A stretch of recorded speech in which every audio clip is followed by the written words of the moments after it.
Look at this. This town was a vibrant industrial powerhouse, a microcosm of America's ambition. Then, within the span of a single decade, it was systematically erased. Today, I'm standing over what used to be Thurber, Texas. And when I say used to be, I mean 30 feet of sand and history cover it up. They say the oil companies wanted this entire city forgotten, but we're here to find the secret city of the coal miners, and what we find changes everything about Texas history. The mystery isn't why Thurber vanished. Economies shift.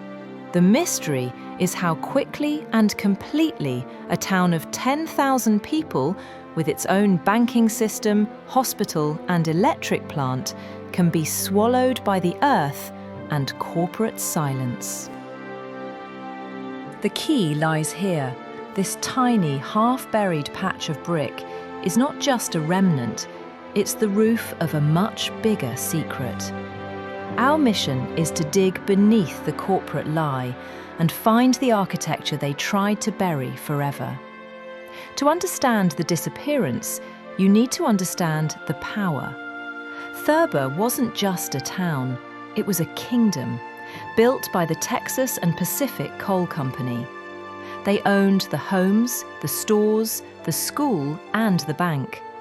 They paid their workers in scrip, money only valid in Thurber. This wasn't just coal, this was a brick empire too. Their bricks built state capitals and massive structures across the US. At its peak, Thurber was the largest single employer in Texas outside of the railroads. It was a thriving immigrant community, but that's where the cracks began to show. The 100-year secret begins when two things happened. First, a new fuel, oil, began to displace coal. Second, the workers fought back. In 1903, Thurber was the site of the first successful unionization effort in Texas history. This was a victory the Texas and Pacific Coal Company would never forget. The company didn't just close up shop, they executed a deliberate, systematic campaign of erasure. Why sell buildings when you can destroy them?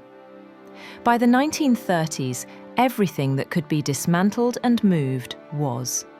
Everything that couldn't, the foundations, the sidewalks, the deep secrets, was covered in massive amounts of dirt and sand. We are now standing on the main street of Thurber. You can't see it, but 5 feet beneath us is the original brick-paved road. The company's goal was simple: make it look like nothing was ever here. But they missed one crucial thing: the Thurber Cemetery.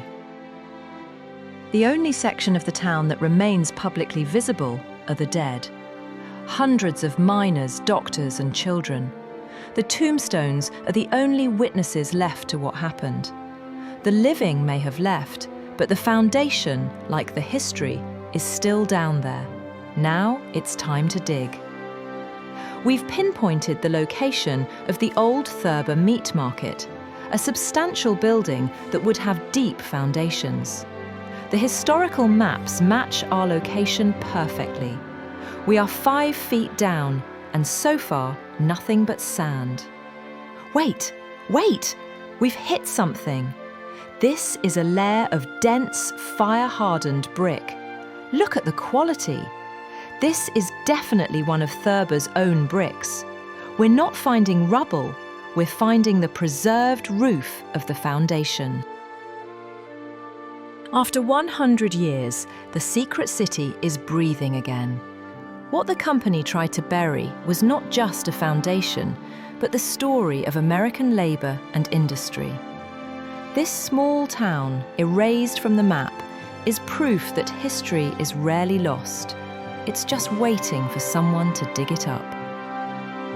Thurber is a monument to corporate power and forgotten people. It teaches us that the greatest mysteries aren't always ancient civilizations, but the history deliberately covered up by the last 100 years of rapid change. The world is full of these lost and forgotten places. If you enjoyed uncovering the secret city of Thurber, you need to see the time I spent in the most abandoned ghost town in the Nevada desert. What other cities are buried beneath our feet? Let me know in the comments. Hit that subscribe button and join me next time as we continue to explore the world.